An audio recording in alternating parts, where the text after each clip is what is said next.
Welcome to another Bonsai Wire podcast. I'm Eric Schrader, and I am here with Sam Tan, who is a now going to be two-time exhibitor at the Pacific Bonsai Expo and a San Francisco resident. Sam, welcome. Hello. Thanks for having me. So I think we're going to talk a little bit about Sam's experience with the expo and the trees that he has, both in the 2022 expo and the one that he has slated for the expo this year. So you were on the Bonsai Wire podcast with Jonas and Andrew and Addison, and you talked a little bit about your history, and that was right before the 2022 expo. And you touched on a couple of the trees that you were prepping, but you guys didn't really get into too much detail. So maybe start with, you had a redwood in and you had a Monterey cypress. So let's start with the redwood. What was the kind of backstory, your backstory and the redwood's backstory? Let's see, the redwood. Right, I showed one of, I think there was 3 redwoods in the show in 2022. This was an upright kind of twin trunk redwood that also had a big deadwood spire. It was an early acquisition when I got into bonsai. I want to say I bought it in probably 2018 at a Bay Island Bonsai Show member auction.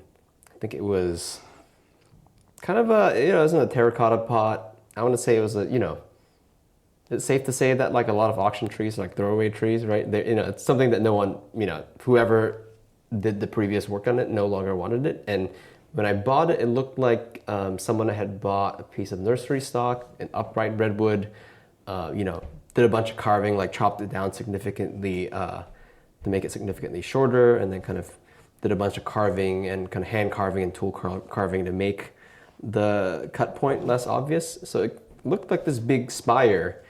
And if I was to liken this spire to anything that that comes to mind, it's like the Eye of Sauron, kind of in like Lord of the Rings. Is that like Barad-dûr or something? Anyways, like this, it kind of has these 2 tips. It's like a two-headed fork. Like a fork kind of thing. Yeah. And then, in the movie, that's where like the eye would be like dancing between the fork. It kind of looks like that. And well, I bought it because I wanted then to get a piece of material to build an upright redwood. And as a beginner who was not willing to spend that much money, those were far and few between, kind of the ideal upright redwood piece of material. And so that was the closest thing that kind of came my way that wasn't too expensive. I probably bought it for like $120 or something at that auction. I think I was actually there, and I think you asked me, you like showed it to me, and you were really happy that you had gotten it. And I have to admit that I remember thinking that I didn't really like it that much. But I think that the thing that I didn't really like about it was that it had too much deadwood for a redwood, and the deadwood had been treated with lime sulfur. Yes. So it was very bright, and it just didn't feel like a redwood to me. But that was just your starting point. Yeah, it was odd. I mean, again, I was on a budget, and I was, had limited sources and limited money to spend on those trees, and that was the closest thing I could get. But I knew from the start that it is weird to have a redwood with that much deadwood. Like they don't typically have a big kind of section of deadwood parallel to the trunk all the way from top to bottom, right? If there was a top that died off, it kind of wouldn't run all the way down the tree like that. If anything, it's usually fire damage, and you see like a hollow in the bottom and like exactly. V-shape. That's what I was going to say. Yeah, so totally not natural. And again, I bought it on a budget and with limited options. But the other thing that was weird about it was that all the foliage originated from the left side of the tree, or one of the sides, the live vein side of the tree. So it was itself a challenge trying to make a somewhat classical upright with it, because all the foliage would be on one side. So I remember I think in about 2018 I had worked with Peter T in a one-on-one workshop, and I wanted him to help me set the structure in that tree. And then we kind of discussed it back then, and I think I was thinking of going one of 2 ways. Either having the tree kind of grow out from one side of the trunk, away from the deadwood, as kind of like a regrowth after fire story, maybe not exactly a redwood, but something else. Or to swing one of the branches back on the other side, bring foliage to, kind of do a twin trunk design as a way of getting foliage on the other side of the tree. And so I eventually decided on the second option. That was like a really rough kind of structural styling, and we just basically set up these two trunks. And then that tree has stayed with me, as my skills developed, and I had to rewire and restyle it quite a few times. And I guess over successive stylings, I kind of narrowed down the canopy quite a bit to kind of emphasize the verticality of the tree. I was able to kind of do a lot more detail on the pads over time. And I kind of developed them kind of in the style that I learned when I was at Ryan's, kind of effectively wiring out the silhouette, pinching the silhouette, and then, selectively saving the back buds that were in the right spots that would help me build those pads. So that was kind of my first test piece, developing a redwood in that particular way, over an extended period of time. I thought it looked pretty cool. And then So how many years was it between? So 2018. So the training was like 4 to 5 years. Yeah, 4 for all years. the branch work. Yeah, and I have all the pictures actually. It'd be fun to kind of showcase that sometime. But yeah, about 4 years to get it to where it was. And I will say that when I showed it, I mean, it's like the version 1 showing of it, right? It's like not the best version of that tree. I think it could get denser yet. The pads could settle in even more. There could be even less wire, but that was a pretty solid showing. I think it was a good job. I remember liking it at the 2022 Expo, and so there was Jeff Stern / Peter's big kind of giant redwood that was really dense, very dense, very impressive from a technique standpoint, right. But not a whole lot like a redwood. And then there was the third redwood in the room was one of the formal uprights from the bonsai garden, Lake Merritt. Yeah, and that was in the first aisle. I think it was in the same aisle as the Avenue of Giants, I guess, but on the other side. Right, yeah. And it was kind of straight out of the garden. It hadn't been really detailed out for the show. And it looked really good. Which was nice, yeah. It had a looseness to it. Mine was also an upright, but much more manicured, much more controlled. So the tree aside, or not aside, but the tree is the starting point. You actually...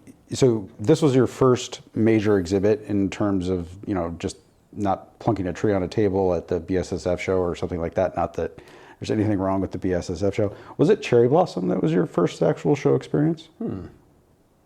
Maybe one of the BSSF Cherry Blossoms, probably, putting a tree in a show. And that may have been the one where we got the nice room in Japantown overlooking the Peace Plaza. Right.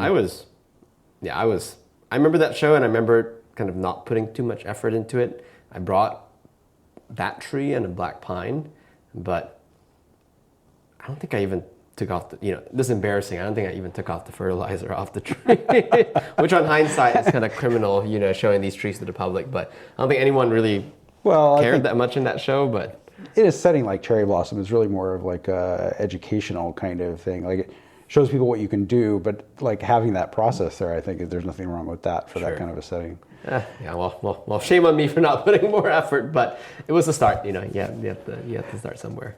Anyway, where I was going with that was that you had to come up with all the other display elements. So maybe talk a little bit about the kind of what went into once you had the tree and then you were in the show.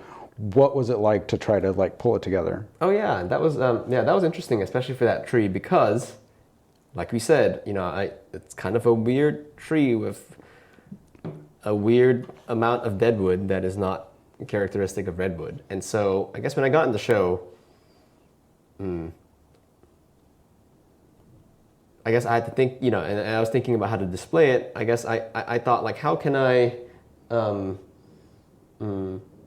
tell a story that kind of is authentic to this tree and its species and so on without being too contrived. And I guess I looked at the tree and I looked at what it was. It was a redwood trained in kind of a naturalistic upright style, kind of meant to show a bigger and taller redwood, but also had a lot of deadwood. And I thought that maybe it would be fun telling a story about, regrowth after fire. And fires were kind of a major theme of the pandemic, 2020 to 2022. Yeah. And so, again, even though that deadwood was not entirely authentic to how redwood experienced fire, I kind of ran with that. And so for the accent, I was thinking, well, I want an accent that was contextual to where the redwoods grow. So I forget what fern that was. What is that fern that grows in the redwood forest? I remember I very specifically researched. All I can think of is sword fern, but yeah, it was a sword fern. Was it? Okay. Yeah, so I got a sword fern. But they come in a lot of different sizes, so I don't. Yeah, so I took some time to source a small one, and I planted it in a piece of redwood deadwood that I sourced elsewhere from a local nursery. I like ripped it off a piece of redwood driftwood basically that he had, and then I charred it, completely black. Then I preserved it, and then I planted the sword fern on it. Nice. And so I thought, this might kind of. So it's sort of like the part of the carcass of a dead or decaying tree that had fallen next to it with a fern growing on it. Yeah, that was the idea. So, yeah, I think that kind of worked out and made it kind of interesting. And then you had to get a stand. Yeah, the stand for that tree, well, I had to ask around, and for that particular tree, I thought it deserved the, classical, elegant stand. And so I was really looking for something with the right shape, the right height, and the right proportions and color. Oh, I was thinking of the slab, but that was under your That's Monterey cypress. Yeah, we'll get to that in a second. Nothing particularly special about that stand. I think, Japanese origin, probably some kind of rosewood. Just appropriate proportions and height was what I was looking for there. I think the bit of the extra jazz I put into that display was more the accent plant. I think I remember the accent plant, and the photos are online, so people who are listening to this can actually look at the Pacific Bonsai Expo Flickr page and actually see the entire display if they want. But that segues nicely into the cypress, which I think, I might be biased, but I think was the better of your two trees from a number of standpoints. But I'm gonna let you talk about it and like where you got it. I guess I don't need to let you talk about that, but I'll let you talk about it anyway. Well, Eric here would know. You would know a lot about this tree because I bought it from you. I think I bought it from you. Had to be 2019. I think you were like trimming down your cypress collection. I think you had given me a call saying, "Hey, I'm thinking of selling some of my cypresses," and I thought, I think you had expressed interest before, and so maybe come by and take a look at this one. I think it was the biggest one that you had to get rid of, right? Yeah, I started a whole batch in about maybe 2008 or something like that, 2007, 8. And for anyone who's not familiar with Monterey cypress, Cupressus macrocarpa or Hesperocyparis macrocarpa. I've seen both names. Yeah, Hesperocyparis is the new genus, I think. But anyway, they're very fast growing, especially when they're in the ground, and they grow all over San Francisco. I think I collected the seed off of a tree in the Presidio, and then it germinated more than I wanted. I gave a bunch of them away to various people in the club and whatnot. And then I ended up moving to Los Angeles, and I had it in the ground when I was living in Los Angeles for 2.5 years, and then dug it up, put it in a box, and when I moved back here to the city. And after that, I think that particular one that you ended up with, I just never found the time to like really get at it. But you had wired it before, clearly. Oh, so on the entire batch, I had wired the trunks to make sure that they weren't just, poles. But I think you're right. I had actually wired some of the primary branches on that as well, but never gotten into a lot of detail work with it. Got it. Yeah. It's a nice tree. Yeah, I remember I bought it. It was in a training pot, but a bonsai pot still. And I could barely fit it into my Honda Fit back then. In fact, that might have actually scratched the inside of my car door putting it in there, but I brought it home. And I really wanted a Monterey cypress.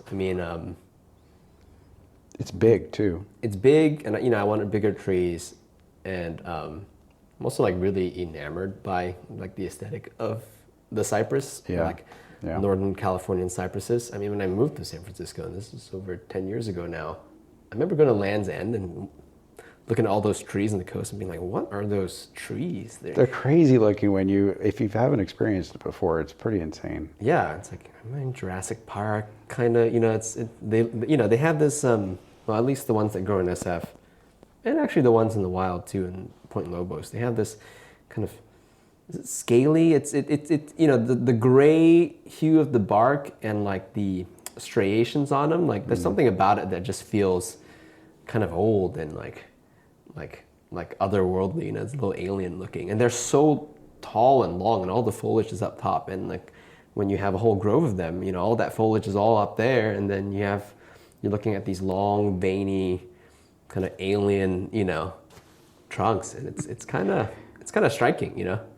I think when I started growing them, I remember being completely fascinated by, there's one or two of them that are in the Presidio Cemetery, which is, you know, the old military cemetery. It's the only cemetery in San Francisco because they moved all the rest of them out in, I don't know when. Anyway, there's two of them that are in there that are actually, when you look at the bark, it twists. Like it's like a corkscrew.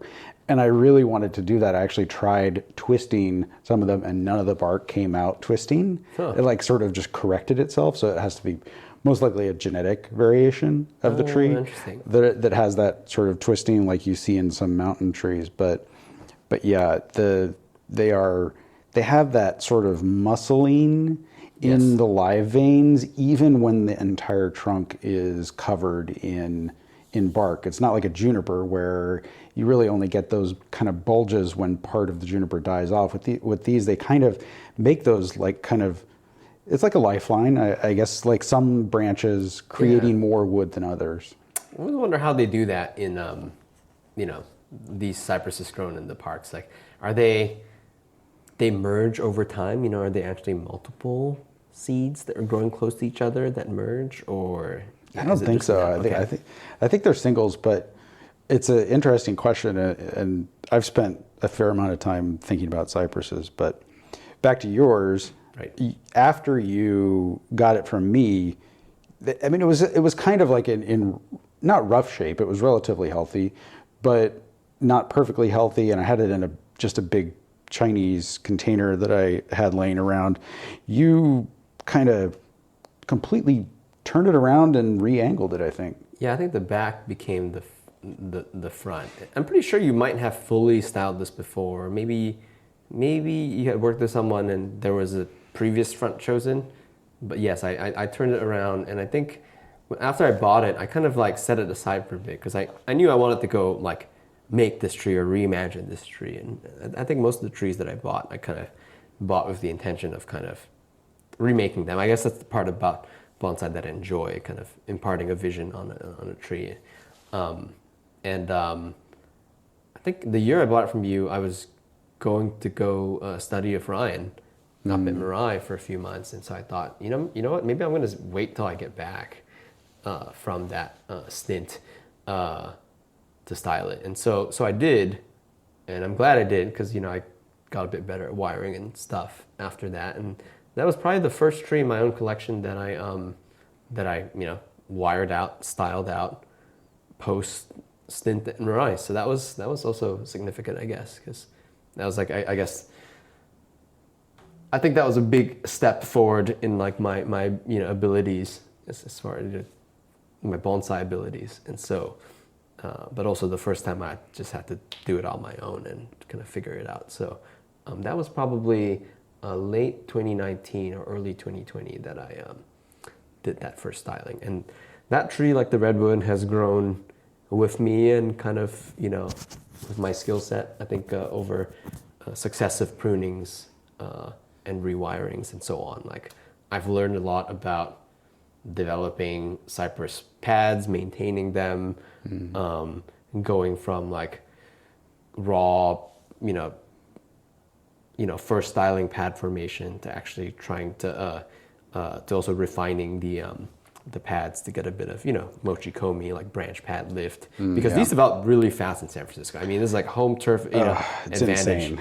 I mean, like a seedling, I mean, 6-8 feet in a year or something like that. Like, and then as a bonsai, when I had 4 or 5 of them in my garden, I couldn't even keep up because it seemed like you turn around and they had 3-4 inches worth of growth on them.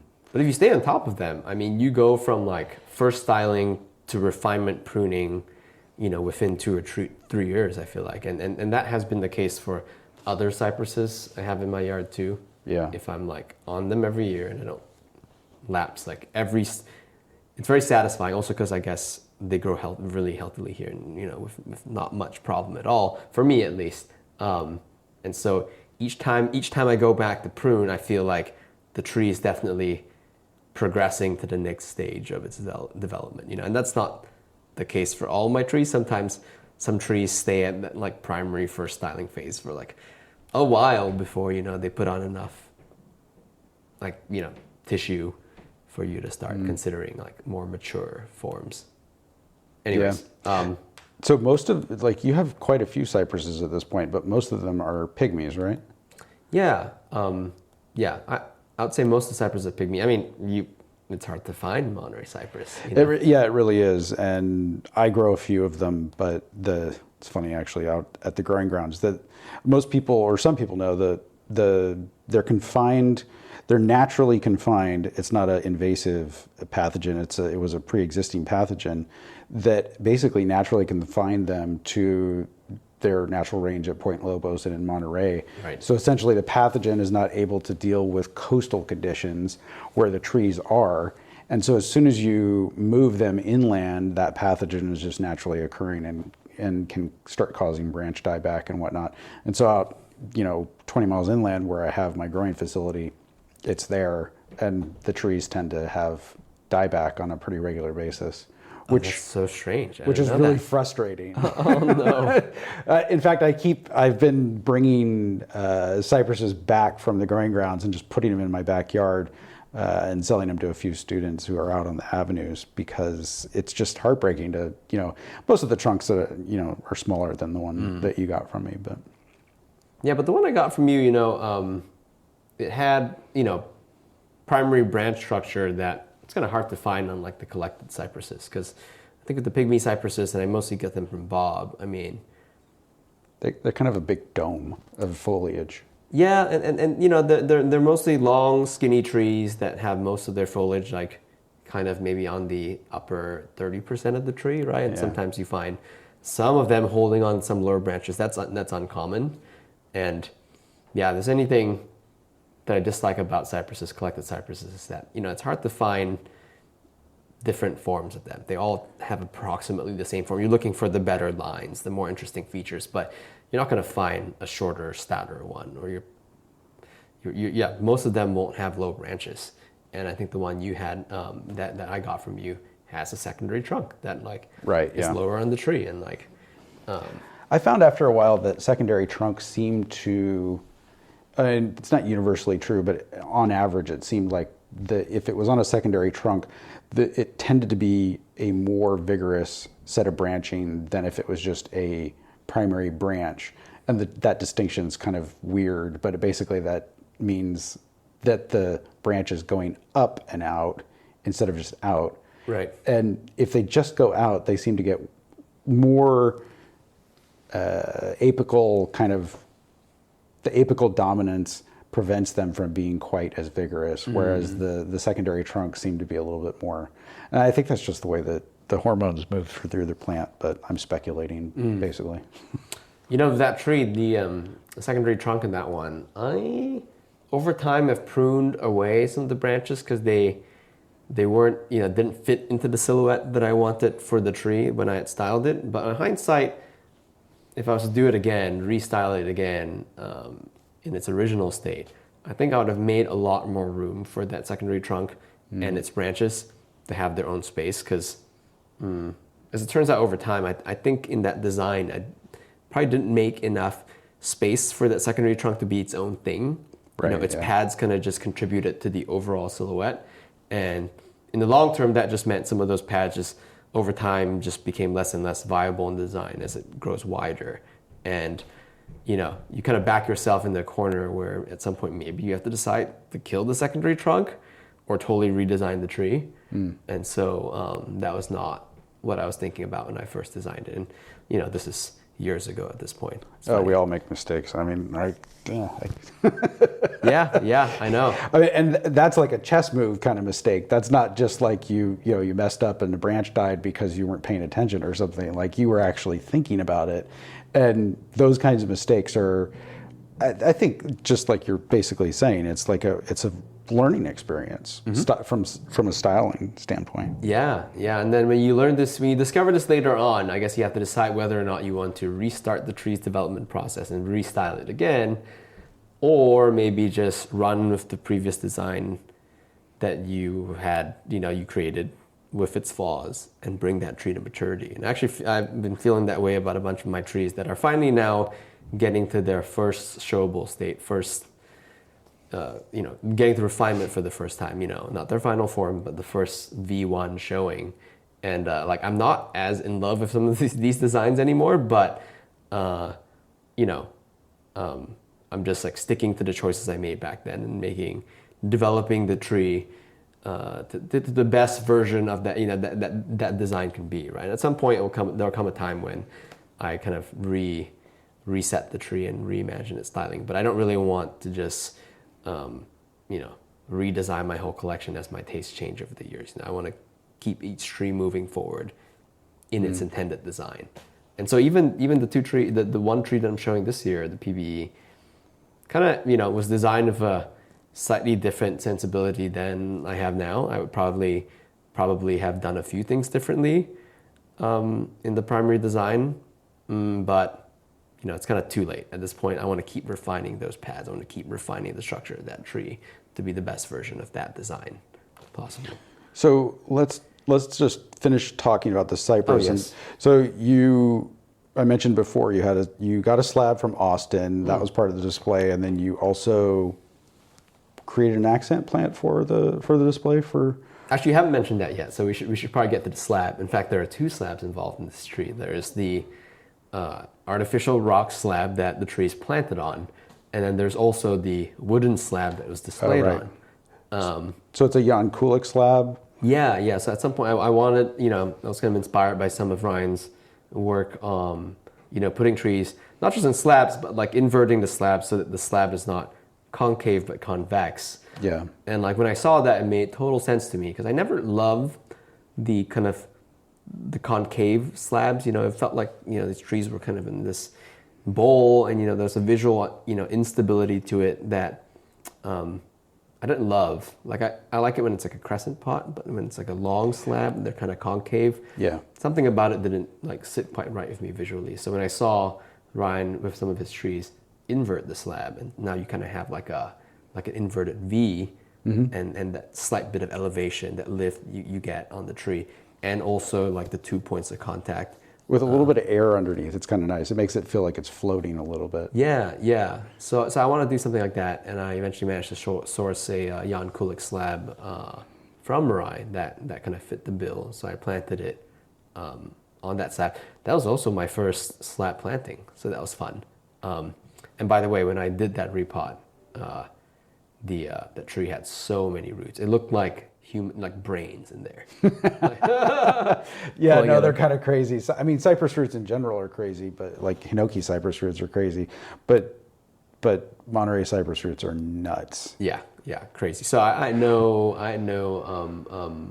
worries like moving that over to the slab that had plenty of fine roots, and it's been doing really well on that slab since. But first slab planting, so a whole bunch of that technique of making natural and believable contours and the kind of the edge of the soil column. That was really fun, and just kind of seeing all that moss grow on it. It's like super satisfying after you set the whole thing up, So I mean, you actually use Ryan's technique where you shred moss. So you're using a sphagnum and akadama wall. Oh yeah. And then you're using like an akadama pumice lava mixture in the middle of the wall, the tree on top. And then you're top coating it with a mixture of shredded sphagnum and shredded live moss. Is that right? Yeah, so the technique was like instead of using a muck or Kato or whatever Kato substitute to build the kind of the wall on the perimeter of the, I guess, whatever you call it, like, on the slab, on the perimeter of like the soil, what do you call it, column, you want to put on it? Yeah. And then filling it with soil. Instead, I kind of used just sphagnum moss with just, akadama just kind of fed into it, you know, to kind of build, to kind of knit this wall on the And sides. kind of interfacing with the root structure a little bit as well. Like Yeah, and then I guess what you do is you kind of knit and you pin the sphagnum moss like kind of into the root structure and kind of underneath the soil column. So it kind of like holds itself in there on the side. It does require quite a bit more handiwork, but what's nice about it is that the that sphagnum moss akadama mix never really kind of cakes up and becomes this like hard wall.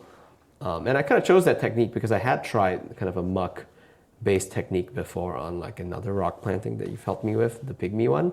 And yeah, over time I thought like that muck mix like became hard and more impermeable in a way that like became a bit of a liability that I had to kind of eventually replace anyway. So didn't love it, but I know that's also a very successful technique that people have. But yes, so I did that on the wall, and then when it was all done, I actually mostly just embedded shredded dried green moss into the wall, into the sides of the wall, and then on the surface, because you know that was already sphagnum moss. I didn't have to add any more shredded sphagnum moss in there. It was just, you know, there's already a really moist, you know, layer of moss on the exterior. So I think Ryan kind of popularized that idea of like shredding sphagnum, mixing it with green moss.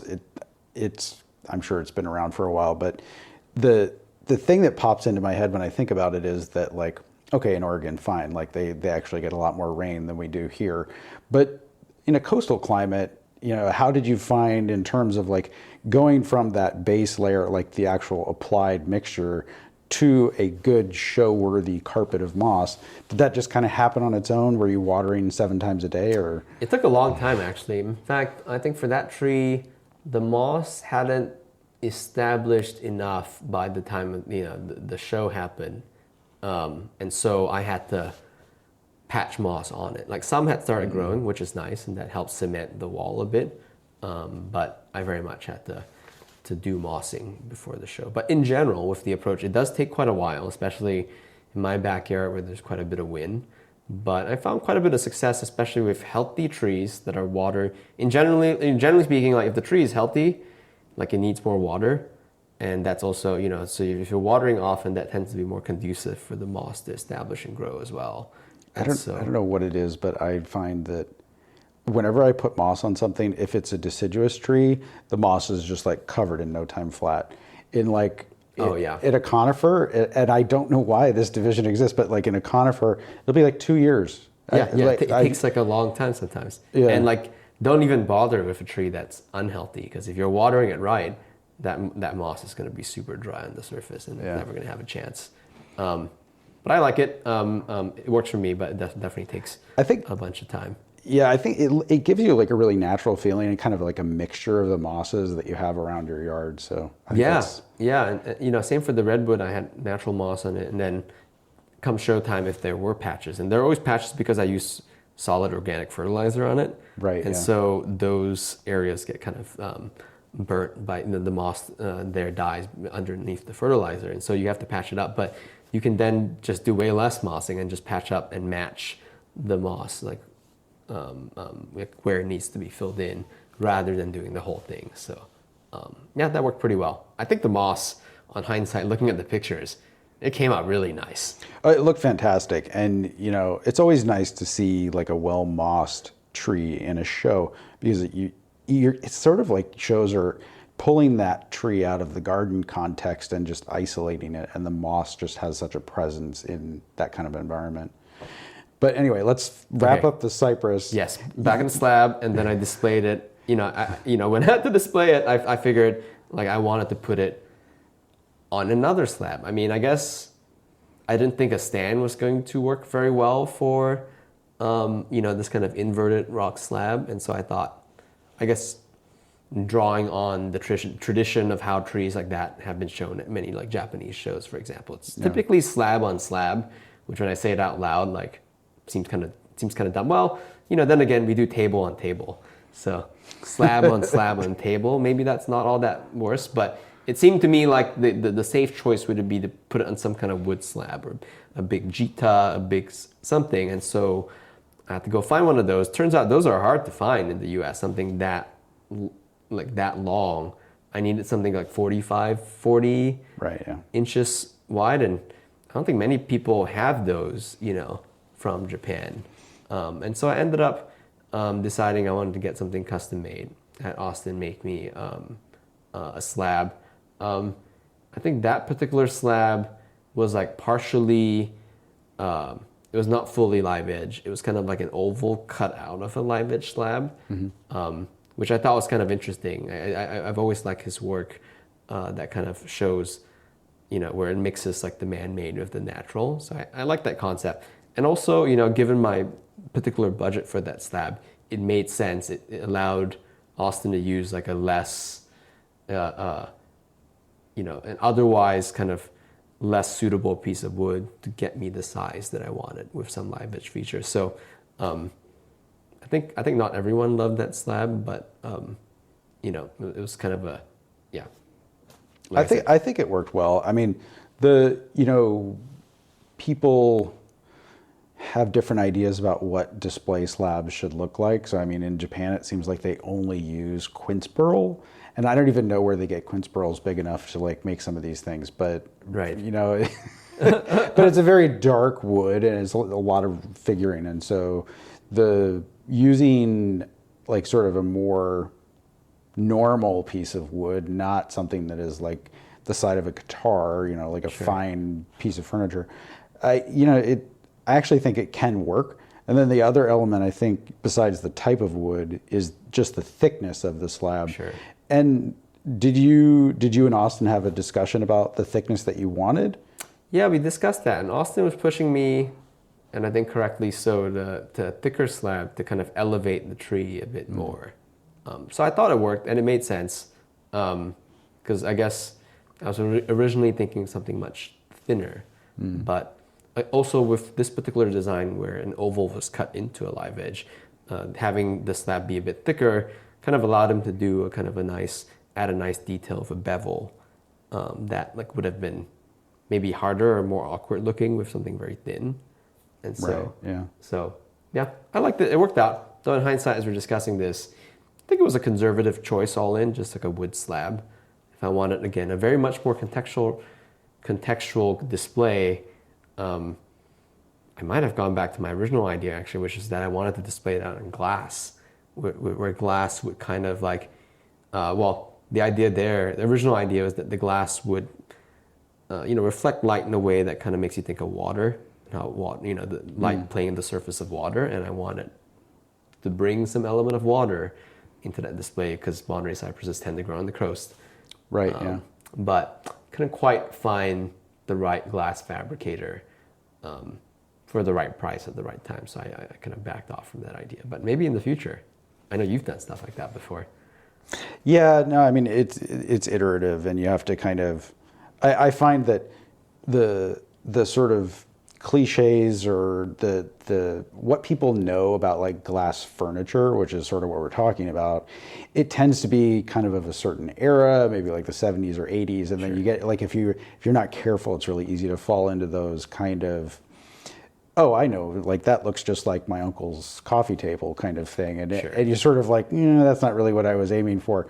But so you have to do it carefully. And I think that's probably why you were working on it and you weren't sure exactly what the end result was going to be. And so being your first major show, you decided to go a little bit more conservative. Yeah, and like what I've learned, if you're trying to do something really kind of experimental or new, like just months before the show, like it's really tough, because it really requires a lot of thought, experimentation, iteration. To kind of really get it right. So made some safe choices there. So that being your 2022 lineup, the two trees, then you ended up for 2024 with one tree in the show, but I think that you probably would have had more if you didn't have so many major life events going on at the same time that the submissions were due. I don't know. I think I might have been able to get one more in. There's one more tree I wanted to submit. I just didn't have time to kind of work it and prepare it for submission. But yeah, you're right. I was getting my house renovated. I was busy getting married and stuff like that. So it was kind of a really busy year for me. But I'm glad I got one in, which is nice. So, so you can start, and then I'll maybe provide a little bit more backstory. So, like, tell us a little bit about the tree that you have in this year. This year I got in a Sierra juniper. It is Bunjin inspired. I don't think it is not a Bunjin tree, I guess. It's a bit too, it's not quite like thin enough to be called a Bunjin. So like let's call it an elegant Sierra juniper, an elegant tall Sierra juniper. And I had purchased that tree, I think also in 2018. I bought it from Jonas, who had bought it, I think, off a lady who was getting out of bonsai and clearing her collection. I thought it had a nice long trunk and tight foliage, and I hadn't really seen a lot of kind of elegant long Sierra junipers. So I thought it was unique and had potential. As I understand it, you had previously maintained that tree for a long time. So did you ever talk to her? Her name was Karen, and it was... Did you ever talk to her? No, never. Yeah. So it was an interesting story because her and her brother, I believe, showed up, and I cannot remember whether it was her father or her grandfather. I'm going to say it was her grandfather who had collected the tree on a trip to the Sierra. Obviously, that's where they grow. And I think at the time, I mean, I'm imagining this was like 1950s, 1960s kind of era, because I'm 50. She was 15 years older than me, and if you think 2 generations back from that, it's not that hard to get to 1950 or 60. But in any case, I imagine that it was a lot easier to just sort of like roll up in your car and there were Sierra junipers right next to the road because not many of them had been collected. So I mean, the funny thing is, like, the first time I saw it, the tree was really not in very good shape in terms of health, and that was the case because the people that had been taking care of the trees didn't really have, they weren't hobbyists, so it was their relative who had been the hobbyist, and he had passed away. So she was taking care of them, and I ended up repotting that tree and doing, at one point, I think about a year later, some wiring on it and cut back and whatnot. But the thing that I think that stuck out for me was that however long it's been, so here we are in 2024, so 65, 75 years in a bonsai container. That is not an easy thing to find in the United States. That's true. Wow, I didn't know it was that old. I mean, I could be wrong, but based on her stories of, I believe it was her grandfather, she had grown up seeing that tree. Wow, okay. And so that tree potentially, when I look at it, and everybody, you know, if you want to see it, you're going to have to come to the expo. Although I guess it's on your Instagram, but not in full detail. Sure. So when I look at it, what I think to myself is that, like, the lifelines are much more prominent and much narrower than what we typically see on Sierra junipers in the wild. Right. And, you know, Sierras tend to have half coverage, or at least for collectible size ones, it seems like there's usually a much broader lifeline, and your tree has a couple of really narrow ones. Pretty narrow ones, yeah. I narrowed some of them over time, and I could tell that when I got the tree, some kind of shari expansion work, lifeline reduction work had been done as well. So you can kind of see some of that callousing over on the, you know, remnants of like lifeline callousing over like on the deadwood. So which tells me someone had scored it back over time. I'm not sure if you had done that, but someone had done that. I don't remember. Yeah, and it was also styled in its original styling and angle. You could tell that someone had taken the low branch and then cut and or separated the deadwood so as to be able to bring it down like 45 degrees. And it was styled in a very particular, you know, in a particular way. I think it was a popular design style back then where you would have like one low branch in the kind of the opposite direction, and then the tree kind of going one direction, and then low branch kind of low and pointing to the other direction. You're making a pose that's sort of like the Egyptian dance exactly, thing. It's like the Egyptian dance move. yeah, like a king tut, kind of like Egyptian hieroglyphic, kind of. Not exactly, but I think it was like in vogue, whenever that tree was made. But yeah, you're right. It's old and it has narrow lifelines, and if not for the tree, getting shown this year, I would have continued to reduce the lifelines. Because, the Sierras, they're so vigorous and they kind of have these plump lifelines. And so you don't quite get like the same kind of really fine lifelines you do if like a Rocky Mountain juniper or something. So I'm trying to see how fine I can get it. Hopefully that won't backfire on you. I actually had a borer on a tree out at the farm that I was like, oh my God, I don't even know how to deal with this. Oh no. I mean, it was a big wide lifeline, so it didn't kill anything, but I was like, oh well, never seen those in the Bay Area before. Gotta be careful, yeah. So anyway, so you are now preparing that tree for this year's expo and looking for you're in a similar situation as you were with the cypress, where maybe a slab, maybe a stand. Yeah, I'm looking for a stand for it. Fortunately, I found an accent piece actually on a previous trip to Japan that I thought would work. I think it's the right size. I'm not going to spoil it for everyone, but I think it's a pretty cool accent piece. So I have that settled. I don't have quite as elaborate like a contextual display concept for this one. I would say like all in, it's a somewhat traditional tree, a tree that obviously has been like in training as bonsai for quite a while. It's not in its unadulterated wild form, right? So kind of want to do something in between where, very much a traditional-ish display, kind of playing off some display conventions for trees like that, but also adding a bit of a modern touch or my touch, to it. But yes, I am looking for a stand, and what's challenging about trees that are long and tall is that you want to, I think, display them at the right viewing height.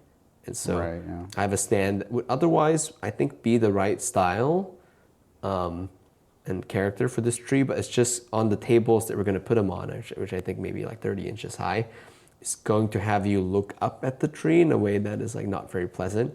And so I need to find a stand that is lower, but has the same kind of character that I'm looking for, It's funny that I mean, you asked me what the table height was, but their standard under the regular displays is a standard 30-inch front to back, 6 feet long, and 30-inch high folding table, essentially, and it'll be covered in black drape, just like they were in 2022. Right. But that 30-inch height becomes really important in some displays, because if you don't get the viewing angle right, for the majority, obviously people are different heights, but for the majority of people, the tree's not quite the same. Yeah, the viewing angle matters a lot. Yeah, and that's a challenge for tall trees, because, if you had full control over the table height, you might want to put that, like there are some trees I have which I would like to have them have some space underneath them created by the table, which would be aesthetically pleasant, but then does not work with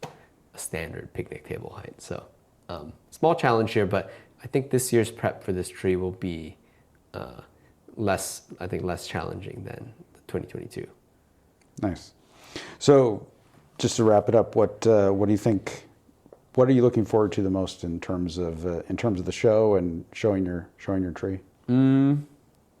Yeah, I'm excited to see what people think of the tree. I do think it's a fairly unique Sierra juniper, kind of style-wise, and now as we've discussed, kind of in terms of provenance and age, that's pretty cool. I'm looking forward to demonstrating. I guess you guys have me doing some kind of something. That's right. Andrew's in charge of that, and actually we are working on. So the venue it's almost like a giant basketball court with seats around it, but the seats are historic, and so we're not allowed to use that area. And then outside of that area, as you would expect in something like a basketball stadium, there's like a concourse area that we talked about putting demonstrations in there. And Jonas and I were walking through the venue a few weeks ago and realized that the acoustics in that area are so bad that when the presenters are standing in these little alcoves and talking, that we don't think anybody would be able to like understand what they're saying. So we would have to come up with some sort of mitigation. So we went back to the venue and said, do you have another room we can use? And they actually have this really cool it's like an old speakeasy almost, where it's because the other end of the building is actually a fully, like they're renovating it, almost done historic theater. Beautiful. And the side rooms on the theater, one of them is available for our use. So I think we're actually going to move the programs up to that room. You'll actually have a stage. Oh, okay, fun. So it'll be a little bit elevated from the end. There'll be enough seating for a couple hundred people, hopefully. Oh, so will this be one of those demos where, multiple people will be on stage and doing their own thing, or? I don't think all the details are worked out, and that's Okay. partly up to you as a demonstrator to work with. And Andrew's got the scheduling nut to crack, so we'll take that up with him. Cool. Well, I hope it happens, and if it does, I think it's most certainly happening. It's a matter of how it's happening. Yeah. I think I'm planning to demonstrate, do demos and lectures on pygmy cypress. I love pygmy cypress. I have quite a few that need to be worked, and that I'm happy to show off. And so, pretty stoked about that, and also stoked about. I believe this would be like a longer form demonstration. I believe it's like 4 hours, and so I think it's quite liberating. Gives you more time to work on something more complex, longer, and have maybe people come by and interact. You can't just speak for 4 hours straight. That's like too long. Give you some time to do work, and Well, I like that. Yeah, that's part of the problem with typical demos is you're confined to like 2 hours or something of that nature. So, I think you might end up on the stage and maybe you talk for a little while, and then if there's another person up there, they can alternate with you, or there can be an MC or something. We haven't worked out all the details. Exciting. Well, I've never done anything like that before. Being like a presenter, though. At the GSBF, there was the Joshua Roth thing. I enjoyed that because we were just sitting in that room for like 4 to 8 hours. I forgot how long it was, and we're just working on it. And then people would come by and look very carefully at what we're doing and ask questions. And I kind of like that interaction. It's difficult in like a 2-hour presentation to show everyone all that detail and to be able to do a larger scope of work. So I think it's kind of in that format, as well as what we're talking about for the expo this time around, is kind of based more on some of the success that we've seen in European shows where they have like 2-3 people up on stage. Oh, yeah. And they'll be there all day. Right. That's the amount of time that you need in order to actually work on a good piece of material or more. Right. So I think it should work out really well, I think. Exciting. Well, again, thanks for having me on that. Like, I'm super excited. Maybe more excited than showing my tree. I can't really decide. We'll see. I'm also getting pretty excited about the display. To be honest, I just mocked it up the other day. That's when I realized I need a new stand. But it really is quite nice, like pulling your tree in, indoors, setting up the display very deliberately, and kind of enjoying it. Because when you have enough trees on your hands, and I'm sure you understand, you're just going through them, putting them back on the bench, and you don't really have time to enjoy them in that manner. So Yeah, sort of like taking time out just for that one tree. yeah. So definitely looking forward to that. All right, Sam. Well, thanks for taking the time to join me, and we'll see you at the expo. Thanks for having me on your show.